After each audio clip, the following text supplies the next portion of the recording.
Today's topic on diesel engine and petrol engine. तो difference जी, तो आज मैं आपको बताऊंगा पेट्रोल इंजन और डीजल इंजन का डिफरेंस, इसके इन दोनों में क्या ऐसा फ़र्क है, और पेट्रोल इंजन में कौन कौन सी चीज़ें यूज़ होती हैं, डीजल इंजन में कौन कौन सी चीज़ें यूज़ होती हैं, एंड पेट्रोल इंजन में स्पार्क प्लग्स कौन से होते हैं, एंड डीजल इंजन में स्पार्क प्लग्स यूज़ होते हैं या नहीं होते, इंजेक्टर्स का क्या काम है, इस तरह फ्यूल फिल्टर और सारा ओवरऑल मैं आपको बताऊंगा 4 stroke engine and 2 stroke engine में क्या डिफरेंस है, एंड पेट्रोल इंजन कहाँ पे यूज़ होता है और डीजल इंजन कहाँ पे यूज़ होता है। तो दोनों के बारे में आपको डिफरेंस मैं आपको बताऊंगा। पेट्रोल इंजन जो है वो यूज़ होता है नॉर्मल व्हीकल्स, जैसे कि हम ट्रैवलिंग कर रहे हैं, और 4 सीटर जो होता है आम तौर पर उसमें यूज़ होता है। यानी कि आप लोअर व्हीकल एल जो लगा लें, लोअर ट्रांसपोर्ट व्हीकल, ठीक है ना, उसमें ज़्यादातर पेट्रोल इंजन ही यूज़ होता है। जो एच होते हैं या फिर एल में भी यूज़ होता है डीजल इंजन, पर वो ज़्यादा हैवी व्हीकल्स होती हैं, मतलब जिनमें लोड ज़्यादा रिक्वायर्ड होता है।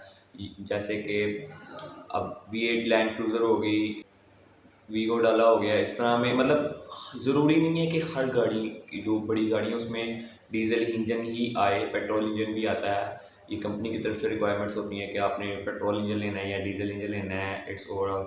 तो ज़्यादा जो फ़ायदे में होता है पेट्रोल इंजन का ये है कि आपका जो इंजन है वो बहुत ही अच्छी हालत में रहता है। स्पार्क प्लग्स जो होते हैं वो सिर्फ और सिर्फ पेट्रोल इंजन में ही इस्तेमाल किए जाते हैं। डीजल इंजन में स्पार्क प्लग्स का काम नहीं होता, क्योंकि अगर वो डीजल इंजन में लगाए जाएंगे तो फास्ट हो के ना उस पर एक कालक आ जाएगी, बहुत मतलब बहुत ज़्यादा लेयर जम जाएगी, उसके ऊपर लेयर आ जाएगी, और वो सही तरह स्पार्क भी नहीं करेंगे। तो इसलिए डीजल इंजन में वो यूज़ नहीं किए जाते।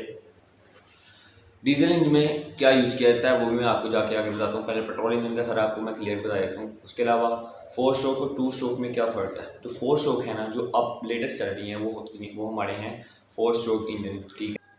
2 स्ट्रोक जो होता था वो बहुत पुराना होता था, बहुत पुराने जो यूज़ होते थे ना, वो पहले 2 स्ट्रोक आता था। तो उसमें जो होता था, जो मोबिल ऑयल होता है ना, वो साथ ही एंटर होता था जहाँ पे फ्यूल डालते थे ना टैंक में, उसके साथ या तो साथ ही डाल देते थे हम मोबिल, या फिर मोबिल हम डालते थे उसके साथ एक अलग बॉक्स बना होता, डिब्बी बनी होती थी, उसके अंदर हम डालते थे मोबिल, ताकि जो होता था ना लुब्रिकेशन होती थी ना, वो उसके साथ ही लुब्रिकेशन कर देते थे हम पार्ट्स की, ठीक है ना। जो अब 4 स्ट्रोक है उसमें मोबिल जो डलता है वो डलता है हेड ब्लॉक के अंदर, जो होता है ना वो होता है मोबिल, वहाँ पे होता है जो मोबिल कहाँ वो जमा कहाँ पे होता है, वो सबसे नीचे ऑयल पैन में जाके, जो इंजन के सबसे नीचे ऑयल पैन लगा होता है ना, वहाँ पे सारा जो ऑयल होता है वहाँ पे इकट्ठा होता है जब, तो वहाँ पर एक लगा होता है ऑयल पंप लगा होता है जो उसको पंप करता है पूरे ओवरऑल इंजन में, हर पार्ट्स को प्रोवाइड करता है ताकि वो लुब्रिकेट हो सके, आपस में रगड़ ना खाएं, फ्रिक्शन पैदा ना हो।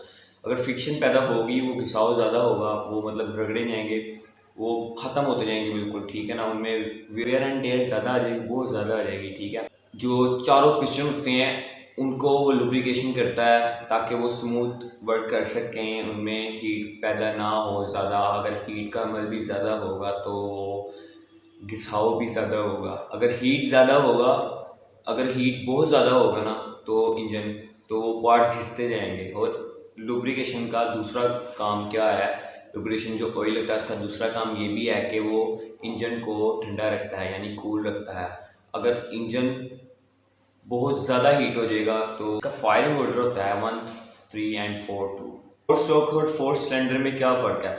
जो 4 स्ट्रोक है वो इसका प्रोसेस है, और जो 4 सिलेंडर है ना वो वो हम कहेंगे इंजन की कैपेसिटी है, ठीक है ना। जो इंजन की कैपेसिटी, अब जो 6 सिलेंडर है वो इंजन की थोड़ी हाई कैपेसिटी हो जाएगी, उसमें पावर ज़्यादा आ जाएगी। और 8 सिलेंडर इंजन होगा उसमें पावर बहुत ज़्यादा प्रोवाइड होगी। इसी तरह जो आम गाड़ियाँ इस्तेमाल होती हैं एक जगह से दूसरी जगह जाने के लिए, पैसेंजर्स यूज़ जो होती हैं ट्रैवलिंग के लिए इस्तेमाल होती हैं, बेसिकली हम ये कह सकते हैं 4 सिलेंडर गाड़ियाँ होती हैं।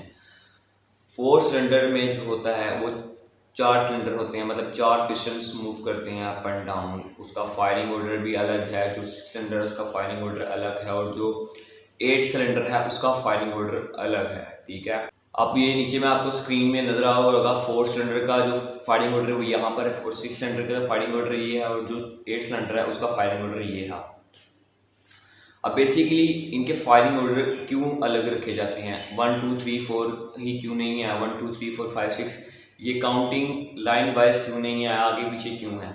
अगर जो क्रैंक शाफ्ट डिज़ाइन की जाती है ना, बेसिकली वो इस तरह से ना डिज़ाइन की जाती है, जैसे वेव्स होती हैं ना उस तरह क्रैंक शाफ्ट डिज़ाइन की जाती है। वो क्यों डिज़ाइन की जाती है, ताकि जब एक पिस्टन मूव करे तो वो तीनों को बाकी पावर दे। अगर वो बिल्कुल इस तरह ही बनाई जाएगी ना, बिल्कुल स्ट्रेट होगी, तो उस पर फायरिंग ऑर्डर का असर नहीं होगा। जब वो एक मूव कराएगी उस कम पैदा होगी। अगर वो हम इस तरह वेव होती है ना, वो बेसिकली होती है वेव की तरह होती है क्रैंक शाफ्ट डिज़ाइन।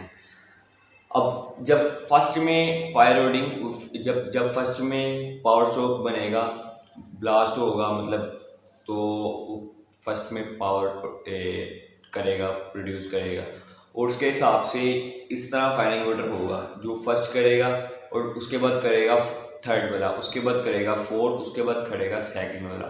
तो बेसिकली ये डिज़ाइन करने का मकसद होता है कि हमें पावर ज़्यादा से ज़्यादा मिले और फ्यूल कंजप्शन कम हो, इसलिए हम इसको इस तरह क्रैंक को डिज़ाइन करते हैं।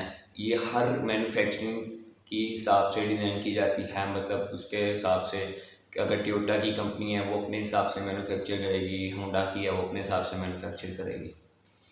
अब इसमें एक दूसरी बात आती है कि इसमें अब काफ़ी मसले आ जाते हैं, ठीक है ना। अगर अब कि इसमें ऑयल फ्यूल कंजप्शन क्यों ज़्यादा हो रही है, और इसमें जो है स्मोक्स, 3 किस्म की स्मोक्स निकलती हैं, वो क्यों निकलती हैं, उसकी वजूहात क्या हैं, और हर एक स्मोक का एक अलग मतलब है कि ये वाइट स्मोक का क्या मकसद है और ब्लू स्मोक का क्या मकसद और ब्लैक स्मोक का। बेसिकली 3 स्मोक्स निकलती हैं गाड़ी में से, एक white, black and blue smoke.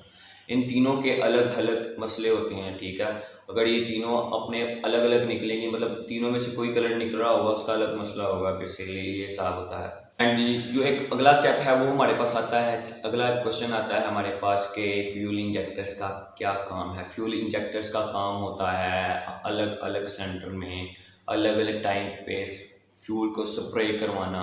Basically जो होते इंजेक्टर्स होते हैं ना, वो होते हैं ईसीयू के साथ डायरेक्ट अटैच होते हैं, वो मैनुअली ऑपरेट नहीं किए जा रहे पे उसको हम कंप्यूटर कह सकते हैं, जो ये आपको साइड पर नज़र आ रहा होगा। ये बेसिकली होता है ECU, electronic control unit, computer, इसको हम कंप्यूटर भी कह सकते हैं, जो गाड़ी का मेन यूनिट होता है, सारा कुछ ऑपरेट यही करवा रहा होता है इलेक्ट्रॉनिक्स के मतलब, ठीक है ना। जो सेंसर्स हो गए, उसके अलावा फायरिंग ऑर्डर हो गए, उसके अलावा सारे सेंसर्स जो ओवरऑल सेंसर रहेंगे वो इसके ज़रिए ही ऑपरेट करेंगे। अब इसने ही ऑपरेट करवाना है अलग अलग सिलेंडर्स में, अलग अलग टाइम पर स्प्रे करवाना है इसने इंजेक्टर्स को।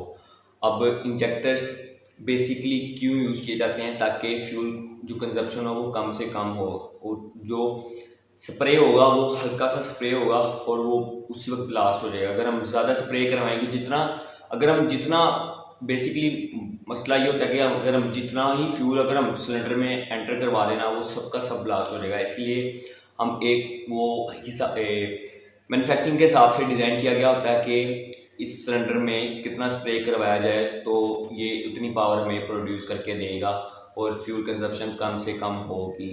बेसिकली इसलिए फ्यूल इंजेक्टर्स यूज़ किए जाते हैं, जो कि डायरेक्टली अटैच होते हैं, जो कि फ्यूल टैंक से लाइन आ रही होती है, ठीक है ना, उसके साथ डायरेक्ट अटैच होते हैं, जो कि आगे इंजन्स के डिफरेंट सिलेंडर्स में स्प्रे करवाते हुए जो बाकी फ्यूल बच जाता है वो उसको फिर ये फ्यूल टैंक में वापस भेज देते हैं। तो बेसिकली ये पूरा एक साइकिल होता है, इस तरह रिपीट किया जाता है। Next topic is diesel engine. Diesel engine क्यों इस्तेमाल किया जाता है और किन गाड़ियों में यूज़ किया जाता है।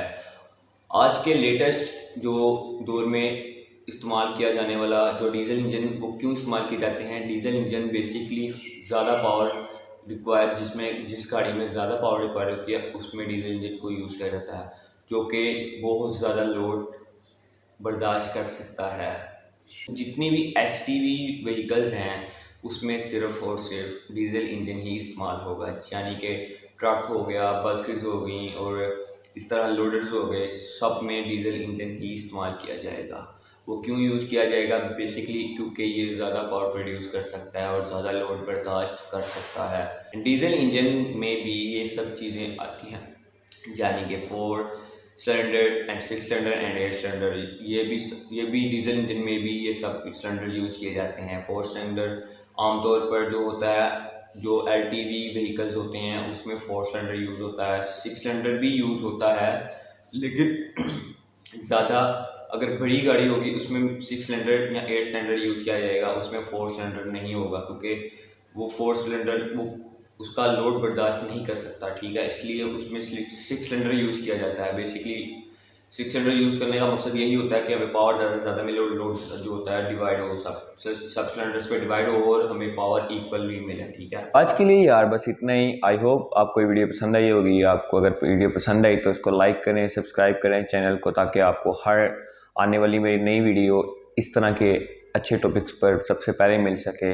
और आप कमेंट में मुझे ज़रूर बताएं कि आपको नेक्स्ट वीडियो किस टॉपिक पे चाहिए, तो मैं इंशाल्लाह अपनी पूरी कोशिश करूँगा कि आपको उस टॉपिक पे वो लेक्चर ज़रूर प्रोवाइड करूँ।